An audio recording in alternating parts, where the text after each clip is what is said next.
어, 예수님께서 공생애를 시작하실 때에 자기 고향인 나사렛이죠.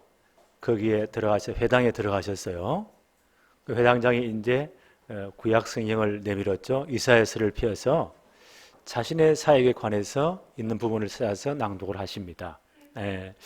주의 성령이 내게 임하셨으니 가난한 자에게 복음이 전거되고 포로된 자를 자유케 하고 눈먼 자를 다시 보게 하고 눌린 자를 자유케 하며 주의 은혜의 해를 선포하려 합니다. 이 말씀이 내게 임하였다는 거예요. 바로 메시아의 사역을 선포하셨습니다. 그 이후에 공생의 기간 동안에 예수님이 가시는 것보다 이런 역사가 일어나죠. 문둥병자가 고침을 받고 소경이 눈을 뜨게 되고 귀신 들린 자가 귀신이 쫓겨나고 엄청 역사가 일어났어요. 예수님 이제 십자가 달리시기 전 주간에는 굉장한 사건이 일어나죠. 베다니에 가셔서 누구를 일으킵니까? 죽은 지 이미 사흘이 지나서 그 사람들 장례식을 빨리 하죠. 나흘 때가 돼 가니까 다 썩어가는 나사로를 이미 무덤에 두었잖아요. 돌무덤에. 나사로야 나오라. 그 사람이 수의를 입은 채로 나오는 거예요. 이런 소문이 퍼지니까 난리가 났겠죠. 그 좁은 이스라엘 안에 얼마나 많은 사람들이 몰려듭니까? 이 보고가 이제 산헤드린 공회, 그 당시 이스라엘의 입법, 사법 모든 것의 헤드쿼터, 그 전체를 지휘하는 그 기관이 산헤드린 공회예요. 이 대제사장들, 바리새인들, 사두개인들 70명의 그 위원들이 있었어요. 그 해에 대제사장이 거기 전체를 관장하는 회장이 되었어요. 이 산헤드린 공회에서 이 소식을 들었단 말이에요. 야, 큰일 났네. 저렇게 되면 모든 사람들이 예수께로 다 몰려간다. 기적을 일으키고 저렇게 하면 만약 이 소식을 로마 정부가 들으면 밀란이 일어난 줄 알고, 그 당시 유대 사회는 로마의 식민지였잖아요. 늘 데모가 있으니까 저렇게 해서 세력을 구합해가지고 데모를 일으키면 로마 군인들이 와서 우리 성전 다 무너뜨리고 우리 백성들을 다 죽이고 이 땅 다 빼앗아간다. 큰일 났다. 어떻게 하면 좋겠냐. 그때 그 해에 대제사장, 산헤드린 공회 의장이죠. 이분이 이런 말을 해요. 야, 이 사람들아, 모르는 소리 하지 말아라. 모든 우리 민족이 죽는 것보다 한 사람이 죽는 게 낫지 않느냐. 저 사람을 잡아 죽여야 된다. 라고 선포를 하는 거예요. 이게 예수님 이제 고난 당하기 전에, 십자가 달리시기 전 한 주간 전에 이런 어마어마한 사건들이 일어난 거예요. 이제 예수님께서 이 에브라임으로 잠깐 물러가셨다가 베다니로 십자가 달리기 일주일 전에 금요일 날 베다니로 들어오시는 거예요. 그때 나병 환자로 있다가 고침받은 시몬이라는 사람이 너무 감사하잖아요. 자기 집에 엄청난 이 잔치를 예수님을 초청했습니다. 많은 제자들이 함께 있었겠죠? 그때 마르다라는 분이 어떤 일을 하죠? 지극히 값진 향유, 나드 한 건, 굉장히 비싼 향유를 예수님의 발에 붓고 자기 머리털로 닦아내는 이런 귀중한 사역을 해요. 성경 뭐라고 기록하죠? 예수님의 장례를, 예수님의 죽으심을 기념하기 위한 것이다. 이 사건이 예수님 십자가 못 박기 일주일 전에 일어났단 말이에요. 그 다음 이제 주일날, 지금 말하면 오늘이죠. 예수님이 이제 베다니에서 예루살렘으로 오십니다. 한 3km 정도니까 얼마 안 걸리겠죠? 그때 6월절 한 일주일 전이니까 엄청나게 많은 순례객들이 예루살렘에 다 모여들었거든요. 그 예수님, 그 유명한 예수님이 오신다. 사람들이 전부 다 걸어 쏟아진 거예요.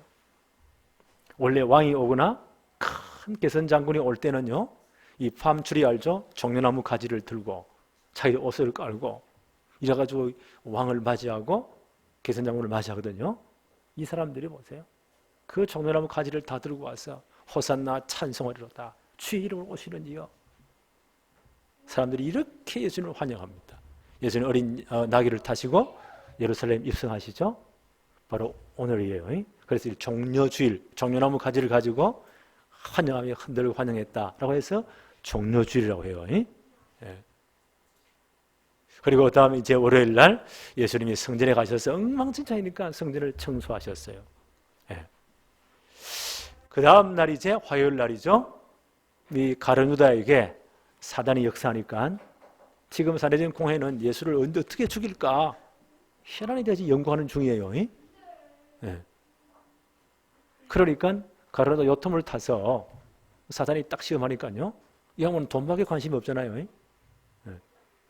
예수를 넘겨주면 엄청난 또 돈을 받으니까 이런 계획을 품었다. 목요일 날이에요. 예수님이 전 제자들을 모아놓으시고 세족식 아시죠? 발을 씻어주시고 내가 너희를 이렇게 섬겼으니 이렇게 섬겨라. 그리고 성만찬, 마지막 성만찬을 하세요. 최후의 만찬이라고 하죠. 그때 너희 중에 한 사람이 나를 팔 것이다. 가룟 유다 두고 하는 말이죠.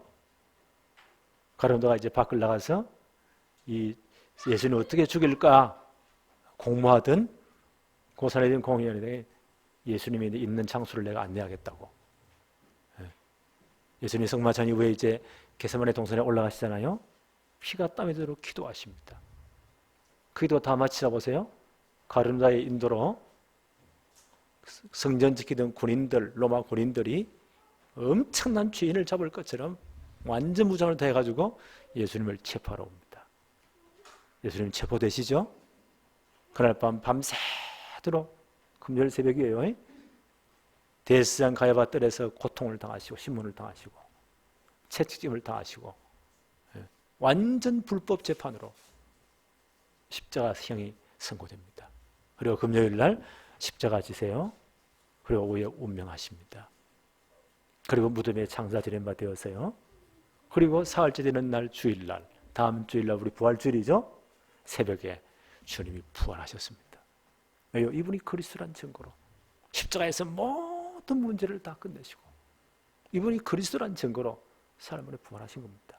그래서 오늘은 우리가요 예수님이 이제 십자가 지기 위해서 6월절 명절 전에 예루살렘에 올라오신 주일, 전 백성들이 종려나무 가지를 들고 호산나 찬송하리로다 주의 이름으로 오시는 이여 라고 환영했잖아요. 오늘 종려주일이라고 해요. 오늘부터 시작해서 주일, 다음 주일날 부활하시기 직전까지를 고난주간이라고 해요. 이해하시겠죠? 혹은 순환주간이라고 해요. 그래서 특별히 이번 주간에 이제 어떤 교회에서는 금요일, 토요일, 목요일, 금요일 금식기도 하기도 해요.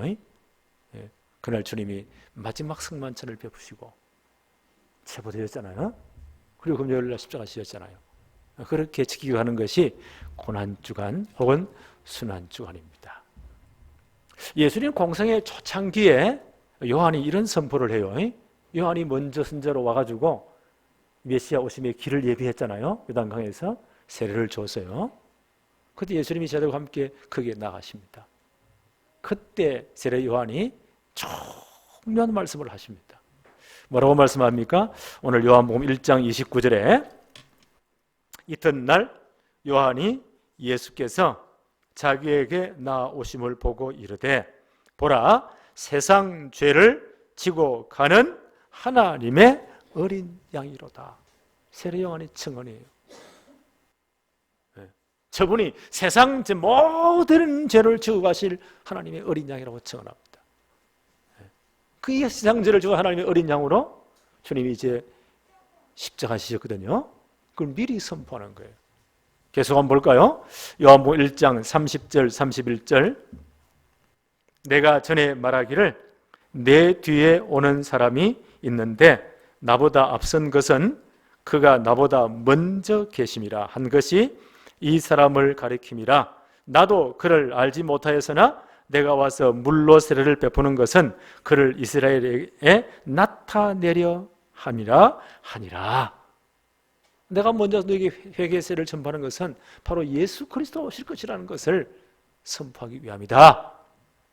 계속 봅니다. 32절로 34절 요한이 또 증언하여 이르되 내가 봄에 성령이 비둘기 같이 하늘로부터 내려와서 그 위에 머물렀더라. 나도 그를 알지 못하였으나 나를 보내어 물로 세례를 베풀라 하신 그이가 나에게 말씀하시되 성령이 내려서 누구 위에든지 머무는 것을 보거든 그가 곧 성령으로 세례를 베푸는 이인 줄을 알라 하셨기에 내가 보고 그가 하나님의 아들이심을 증언하였노라 하니라. 예수님이 그 세례원에 가서 그 세례를 받으시잖아요. 어떤 의미일까요? 세상 모든 죄가 예수님의 머리에다 전가 뒤집어 세워진 거예요. 그때 성령이 그 위에 임하시는 놀라운 환상을 세례 요한이 봅니다. 그러면서 바로 이분이 세상의 모든 죄를 지고 가실 하나님의 어린 양이로다. 구약성경 전체가 누구를 증거합니까? 이 그리스도가 오실 것이다. 구약시대의 모든 사람들은요, 이 그리스도를 오심을 보고 그분을 믿고 구원받은 거예요. 신약시 우리는 그분이 완성하신 이 복음을 믿고 그분을 믿음으로 구원받은 겁니다. 그 원리는 똑같아요. 그래서 여러분 잘 보세요. 성경에 보니 출애굽한 지 2달 만에 어디에 왔습니까? 시내산 앞에 와서 하나님 미리 약속했죠. 네가 여기서 나를 만날 것이다. 한 1년 채로 해요. 모세를 시내산에 2번 불러 올리시죠. 40일 40일. 그래서 뭘 하셨나요? 그 구약 이스라엘의 전체 공동체의 헌법이 될 만한 십계명과 실제적인 그들의 법인 율법을 주셨죠. 그리고 가장 중요한 성막에 대한 설계도면을 주었어요. 그걸 받고 내려와서 모세가 남은 기간 뭐였나요? 한 6개월 정도 성막을 짓는데 최선을 다합니다. 우리 이미 알고 있죠. 성막은 무엇이라고요? 장차 오실 창세기 3장 15절의 주인공 예수 그리스도와 그가 완성하실 복음을 설명해 주는 하나님 주신 완벽한 시청각 교재예요. 왜요? 너희들이 왜 출애굽 앞에서 왜 가나안 가야 돼요?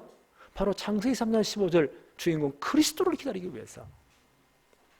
그러니까 바로 그리스도는 이런 분이시다. 그가 완성할 복음은 이런 것이다.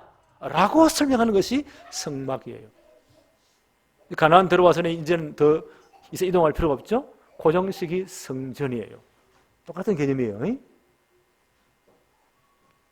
그게 그만큼 중요합니다. 그래서 성막이 완공되어서 하나님께 봉헌 예배를 드리는 것이 출애굽기 40장이에요. 그러면 이제 성막 메고 이제 가나안 가야 되잖아요. 그 하나님 또 스탑식입니다. 한 50일을 스탑식이고 성막에서 너희가 어떻게 예배를 드릴 것이냐, 진짜 그리스도를 바라보면서 어떤 예배를 드리며 어떤 삶을 살아야 되느냐에 대한 성막에 대한 사용 설명서, 지침서를 50일 동안 주세요. 그게 뭔지 아세요? 레위기서예요. 레위기 1장에서 5장까지 보니까요, 가장 중요한 피제사, 예수님이 오셔서 하실 가장 중요한 일이 십자가 사건이에요. 네. 거기서 그들에게 가장 먼저 5대 제사를 주시죠. 그 중에 하나 소제 빼고는 다 피제사예요. 소제는 곡식을 드리는 제사예요. 그것도 곡식을 마음대로 못 드려요. 반드시 어디에요? 피제사 위에 드려야 돼요. 예수님이 세상죄를 지고 하나님의 어린 양으로 오셨어. 우리의 모든 죄와 문제를 처리할 그 십자가 사건을 예표하기 위해서 5가지 제사, 그 중에 4가지 피제사를 먼저 설명하십니다. 그래서 레위기는 굉장히 중요해요. 어디가 레위기를 한번 설교할 마음이 있어요. 그래서 유대인들은 제일 글을 깨우칠 때 뭐부터 읽느냐? 레위기서부터 읽어요. 세례요한이 보세요. 예수님을 보자마자 딱 이분은 이미 구약에 익숙한 사람이잖아요. 뭐라고 선포하죠? 보라! 세상 죄를 지고 가시는 하나님의 어린 양이시다. 우리 어릴 때부터 어떤 레위기서의 그 피제사의 주인공이시다. 네. 내게 물로 세례를 베풀라 하신 바로 하나님께서 이분이 바로 그 어린 양임을 증언하셨다. 예수님의 가장 큰 사역이 십자가 사역입니다. 이걸요, 출애굽 이후에 성막 완공은 난 다음에 50일을 붙잡아 두시면서요, 가장 중요한 설명하신 겁니다. 그게 레위기서예요. 그게 4대 피제사예요. 그리스도의 십자가를 의미해요. 네. 고난주안이 굉장히 중요합니다. 의미를 잘 알아야 됩니다. 그렇다면 구약시대 속죄함의 방법, 피제사를 4개 간단히 살펴봅시다. 첫째, 번제. 레위기 1장에 나오죠. 이건 하나님의 죄에 대한 진노를 처리하는 겁니다. 죄를 지으면 반드시 하나님이 진노하거든요. 너희가 이 과실을 따먹는 하나님의 죄를 범하는 날 반드시 정령 죽으리라. 하나님의 진노가 임하는 겁니다. 그 죄에 대한 하나님의 모든 진노를 처리하는 것이 번제예요. 이거는 법적인 측면이에요. 죄에 대해서 완전 징계를 다 하나님 완전 죄의 징계를 하시고 처리하는 겁니다. 그게 번제예요. 두 번째, 레위기 3장에 나오죠. 화목제. 우리는 죄를 짓고 하나님 떠나고 하나님과 원수가 되었단 말이에요. 그 원수되는 우리를 화목시키는, 우리 죄를 용서하시고 화목시키는 제사가 화목제입니다. 하나님의 가족에서 떠나버렸잖아요. 다시 이놈을 불러서 법적으로 모든 죄를 다 처리하고 다시 가족으로 받아주는 거예요. 원수된 우리를 다시 화목케 하시는 거예요. 그게 화목제예요. 이게 십자가 사건이에요. 그 다음 레위기 4장에 나오는 것이 속죄제. 우리는 이 땅에 사는 죄의 오염이 늘 되잖아요. 그러잖아요. 사모리가 다치면 이 부분이 썩어간단 말이에요. 병 가면 어떡하죠? 이 부분을 도려내야 돼요. 다시 약을 바르고 아물게 해야 돼요. 그 죄의 모든 오염을 씻어내는 것, 그리스도의 십자가의 피로. 그게 속죄제예요. 이해하시겠죠? 그리고 이 속죄제의 가장 큰 부분은 1년에 단 한 번 대속죄일이 있어요. 모든 제사장들과 모든 백성들의 죄를 속하기 위해서 대속죄일 날 짐승의 피를 두고 제사장이 성전 안으로 들어가잖아요. 성소 안으로 들어가잖아요. 모든 죄의 오염을 씻어내는 거예요. 그 십자가 사건을 예표해요. 그 다음 네 번째가 레위기 5장에 나타나요. 속건제. 죄에 대한 빚을 줬잖아요. 빚지면 다 갚아내야 되죠. 율법에 의하면 5분의 1, 20%를 더 내가지고 갚아내야 된다. 죄에 대한 완전 해결이에요. 이건 상업적인 측면이에요. 빚을 줬으면 빚을 다 갚아야 되잖아요. 죄의 빚진 자입니다. 죄의 빚진 우리 죄의 종으로 팔려간 거예요. 주님이 가장 비싼 값을 지불한 거예요. 자기 몸을 내어놓으시고. 그렇죠? 영원히 죄에서, 죄값에서 해방시켜버립니다. 속건제. 그게 십자가 사건이에요. 두 번째가 뭘까요? 죄를 속량하시는 피제사. 이 피제사는 레위기 1장 2절 3절에 보니까 반드시 흠없는 짐승을 드려야 돼요. 지위가 높고 굉장히 이제 그런 중요한 분들은 송아지를 드리죠. 일반 백성은 양이나 염소를 드리죠. 판죄를 속죄받기 위해서는 흠없는 짐승을 끌고 와야 돼요. 그래서 주님은 죄가 없었어야 돼요. 그래 우리 죄를 다 감당할 수 있단 말이에요. 히브리 4장 15절에 이렇게 말씀합니다. 우리에게 있는 대제사장은 우리 연약함을 동정하지 못하실 리가 아니요 모든 일에 우리와 똑같이 시험을 받으신 이로되 죄는 없으시니라. 그래야 우리 모든 죄를 감당할 수 있어요. 주님이 이 땅에 우리를 구원하기 위해서 우리 모든 죄를 처리하기 위해서 이 땅에 우리와 같은 모습으로 오셨지만 죄는 없으시다. 그러면 구약시대의 이 번제를 보니까요 법적으로 모든 죄를 처리하는 하나님의 진노가 다 임하는 거예요. 그게 번제예요. 법적으로 모든 죄를 다 사하는 그런 의미가 있어요. 그럼 이 죄를 지은 사람이 성막이나 성전에 짐승을 끌고 오겠죠. 흠없는 짐승을. 세상 앞에 죄를 고백해요. 그럼 어떻게 합니까? 이 사람이 그 짐승의 머리 위에 안수해요. 어떤 의미가 있죠?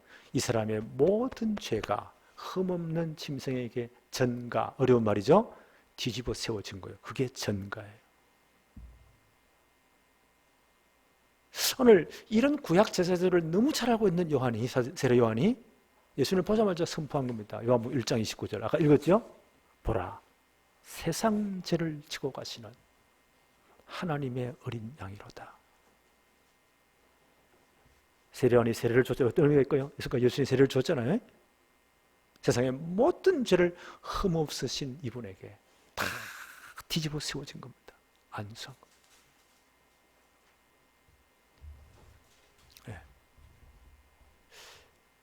그래 뭐요? 이 사람의 모든 죄가 이 짐승에 뒤집어 세워진 거예요. 이제 죄의 덩어리 된 거예요. 하나님이 이 죄에 대한 모든 처리를 하십니다. 죄에 대한 하나님의 진노가 여기 임하는 겁니다. 그러면 제사장은 이 사람에게 시퍼런 칼을 줘요.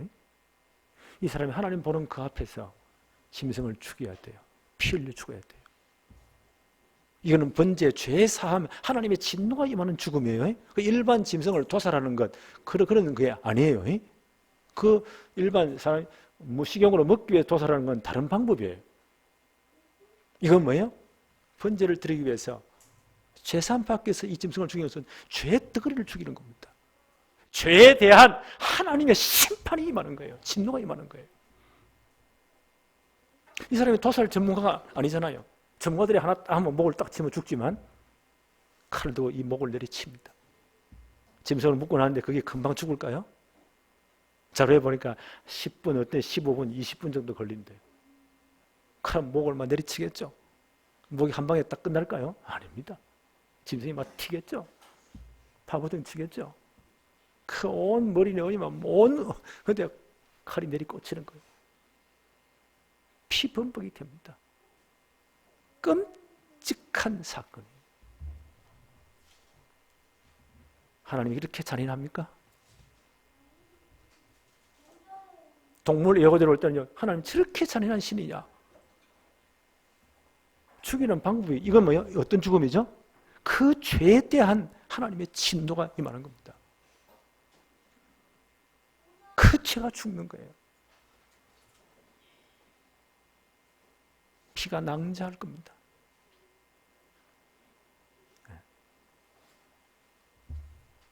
그러면 심성은 왜 그렇게 피 흘려 죽어야 돼요? 레위기 17장 11절에 육체의 생명은 피에 있습니다. 내가 이 피를 너희에게 주어 제단에 뿌려 너희의 생명을 위하여 속죄하게 하였나니 생명이 피에 있으므로 피가 죄를 속하느니라. 반드시 피 흘려 죽어야 돼요. 히브리 9장 22절에 율법을 따라 거의 모든 물건이 피로서 정결하게 되나니 피 흘림이 없은즉 사함이 없느니라. 그 하나님의 진노가 임하는 죄의 모든 대가를 징계하시는 그 죽음, 그 죄의 덩어리에 죽는 거예요. 이 사람이 그걸 지평하는 겁니다. 그러면서 이게 죄의 삭시구나. 제사는 그 피를 받아서 번제단 주위에 뿌려요. 그리고 이 사람이 그 죽인 짐승을 가죽을 다 벗겨내야 돼요. 레위기 1장 6절에 죄의 가죽이 다 벗겨지는 겁니다. 그럼 그 짐승이요, 그 몸을 토막토막 각을 딴 모든 토막토막 요런 연결 부분 있죠? 이걸 다 잘라야 돼요. 토막토막 내서 죄가 다 잘라지는 겁니다. 하나님의 철저한 징계가 임하는 거예요. 내장까지 다 물로 씻어서 번제단 위에 벌려놓고 불태워 드립니다. 죄의 모든 것이 다 징계가 이루어지고 죄가 불타는 거예요. 레위기 1장 9절에 보니까 이것이 뭐요? 하나님 앞에 향기로운 냄새니라. 죄의 징계가 다 끝난 거예요. 끔찍한 죄 징계가 끝난 거예요. 바로 이 사건이 장차 오실 예수님의 십자가를 예표하는 사건이에요. 이해하시겠어요? 영원한 속죄를 단번에 주님이 십자가에 이뤘습니다. 구약시대는 죄를 지을 때마다 이렇게 해야 돼요. 또 하고 또 하고 또 온전치 못하니까. 그래서 그리스도를 바라봤으니까. 이 모든 구약의 속죄제를 단번에 완성하기 위해서 주님이 이 땅에 오신 겁니다. 그리고 십자가 지는 그 시간이 요번 우리가 지키는 고난주간이에요. 히브리서 9장 9절 10절에 이렇게 기록되어 있습니다. 이 장막은 현재까지 비우니 이미 이에 따라 드리는 예물과 제사는 섬기는 자를 그 양심상 온전하게 할 수 없나니 이런 것은 먹고 마시는 것과 여러 가지 씻는 것과 함께 육체의 예법일 뿐이며 개혁할 때까지 맡겨둔 것이라. 구약시대의 모든 제사제도가 완전치 못하다는 거예요. 또 드리고 또 드리고 해야 돼요. 주님 오셔서 십자가에서 완성할 때까지 맡겨둔 것이다. 주님이 십자가에서 이 모든 속죄제를 완성하신 겁니다. 히브리서 9장 11절로 12절에 그리스도께서 장래 좋은 일의 대제사장으로 오사 손으로 짓지 아니한 것 곧 이 창조에 속하지 아니한 더 크고 온전한 장막으로 말미암아 염소와 송아지 피로 아니하시고 오직 자기 피로 영원한 속죄를 이루사 단번에 성소에 들어가셨느니라. 그게 십자가 사건이에요. 모든 구약시대의 피사를, 우리 죄를 속하는 그 제사를 하나님의 모든 진노가 임하고, 그렇죠?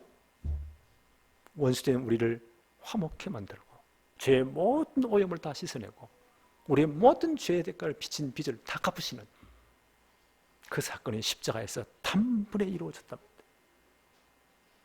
네. 로마서 5장 8절 9절에 이렇게 말합니다. 우리가 아직 죄인 되었을 때에, 이 사건이 언제 일어났죠?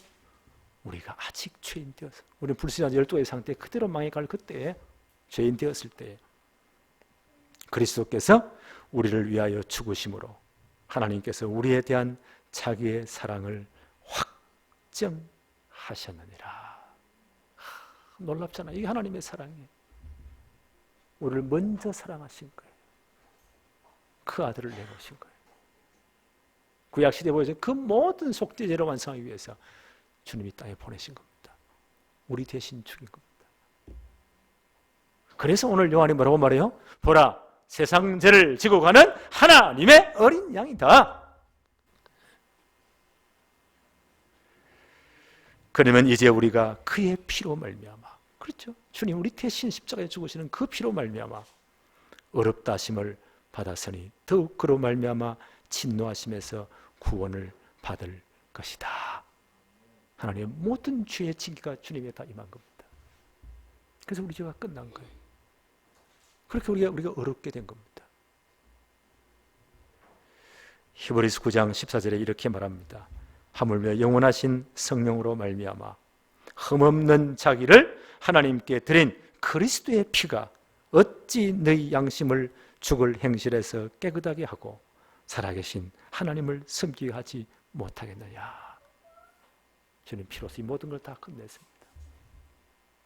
예. 그래서 우리가 어렵게 된 거예요. 하나님을 섬길 백성으로 다시 화목해 된 겁니다. 예. 우리의 모든 죄의 오염이 다 끝난 겁니다. 죄의 모든 대가를 다 지불하신 겁니다. 우리 모든 아담의 후손들은 로마서 3장 23절 모든 사람이 죄를 범했다. 그렇죠? 아담하다가 넘어짐으로 다 넘어진 거예요. 예.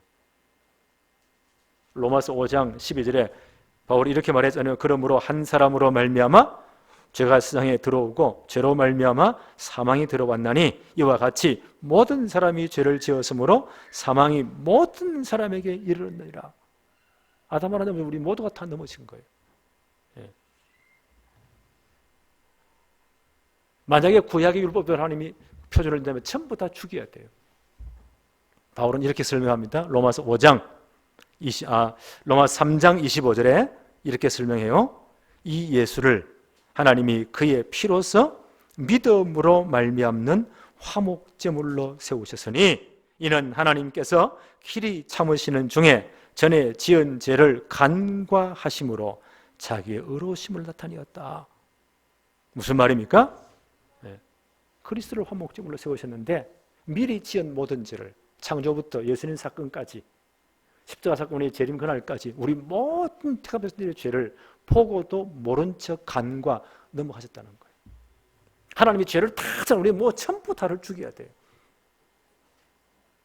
창조부터 주님이 십자가 사건 그 기간까지 그 이후에 재림 그날까지 모든 하나님 택함자들의 죄를 보고도 모른 척 간과하셨다.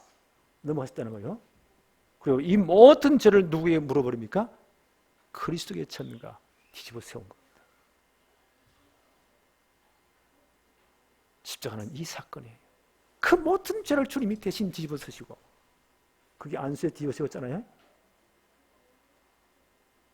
십자가에서 우리의 모든 죄에 대한 징계를 대신 받으신 겁니다. 로마서 3장 26, 27절에 바울은 계속 이렇게 말을 합니다. 곧 이때 자기의 의로우심을 나타내사 자기도 의로우시며 또한 예수 믿는 자를 의롭다 하려 하심이라. 그런즉 자랑할 때가 어디냐? 있을 수 없느니라. 무슨 법으로냐? 행위로냐? 아니라 오직 믿음의 법으로 된 것이다. 이런 말이에요. 구약시대의 제사라고 설명했죠. 이 사람이 제사 안 받기 위해서는 짐승을, 흠없는 짐승을 끌고 와요. 흠이 있으면 안 돼요. 머리에 이 사람이 안수하잖아요. 이 사람의 모든 죄가 이 짐승에게 뒤집어 쓰여진 겁니다. 전가. 그러면 흠없다고 해서 흠없는 그 의가 내게 다시 온 겁니다. 이게 주님의 십자가 사건이에요. 우리 모든 죄가 주님의 머리 위에 다 뒤집어 세워지고 대신 징계를 받으시고 모든 죄를 처리하시고 그 동시에 주님의 의가 우리에게 들어온 거예요. 그래서 우리가 의롭다 죄사함 받은 겁니다. 언제 이런 사건이 벌어졌죠? 행위로냐? 아니에요. 믿음으로. 우리가 정말 예수 그리스도를 진짜 내가 구주로 믿습니다. 한순간 우리의 모든 죄가 주님께 뒤집어 세워진 거예요. 십자가 사건이 동시에 일어난 거예요. 그리고 주님의 의로우심이 내게 다 들어오게 된 겁니다. 그래서 의로운 하나님의 백성이 된 거예요. 믿음으로 이 사건이 벌어진 겁니다. 우리는 이 축복을 받은 사람들이에요. 히브리서 9장 12절에 염소와 송아지의 피로 아니하시고 오직 자기 피로 영원한 속죄를 이루사 단번에 성소에 들어가서 이 십자가 사건입니다. 그래서 우리의 모든 문제가 끝난 거예요. 히브리 9장 14절에 하물며 영원하신 성령으로 말미암아 흠없는 자기를 하나님께 드린 그리스도의 피가 어찌 너희 양심을 죽을 행실에서 깨끗하게 하고 살아계신 하나님을 섬기게 하지 못하겠느냐. 주님 대신 모든 징계를 당하시고 우리의 모든 죄를 다 처리했습니다. 그렇죠? 하나님과 원수된 우리를 화목케 하셨습니다. 죄의 모든 오염을 다 씻어버렸습니다. 그 어렵게 만든 거예요. 죄의 모든 대가를 다 지불하신 것입니다. 우리는 이 은혜, 이 축복을 받은 사람들입니다. 어떻게 이 축복이 내 것이 되었죠? 믿음으로 이 사건이 일어난 겁니다. 그래서 바울은 이렇게 말합니다. 로마서 10장 9절 10절에 내가 만일 내 입으로 예수를 주로 시인하며 하나님께서 그를 죽은 자 가운데서 살리신 것을 내 마음에 믿으면 구원을 받으리냐. 사람이 마음으로 믿어 어렵게 되고 이 사실을 진짜로 믿어야 돼요. 그때 우리의 모든 것이 다 죄가 전가된 거예요. 그렇죠? 주님 이 모든 죄 징계를 다 끝내신 거예요. 주님의 의가 내 것이 된 것입니다. 믿음으로 그렇게 된 겁니다. 그리고 뭐요? 입으로 시인하여 구원에 이르리라. 이분이 이 모든 문제를 끝내시고 사흘 만에 부활하셨잖아요. 다음 주 부활주일이에요. 우리를 구원할 복음이 완성된 겁니다. 이 모든 사실을 마음으로 믿으면 우리 어렵게 되는 겁니다. 주님의 의가 내게 들어온 거예요. 입으로 반드시 사실을 시인해야 돼요. 예수님이 나를 위해 모든 걸 끝내시고 부활하시고 우리의 구주가 되신 것, 이분을 내 주님으로 내 왕으로 모셔드립니다. 입으로 시인해서 구원에 일어나니라. 우리는 이 축복을 받은 사람들입니다. 그래서 이번 고난 주간 한 주간 지내면서요, 주님의 십자가 이 복음을 깊이 묵상하는 저는 기도합니다. 정말 이 복음이 우리 모든 성도들에게, 렘넌트들에게 마음에 각인되도록, 우리 전 인격에 각인되도록, 뿌리 내리도록, 이 복음의 능력이 진짜 임하도록 오늘부터 이 축복이 여러분의 충만하기를 바랍니다. 하나님 아버지 감사합니다. 우리가 고난 주간을 이제 지키면서 왜 주님이 십자가 지셨는가, 그 중요한 이유들을 다시 한번 성경을 통해서 깨닫게 하심을 감사합니다.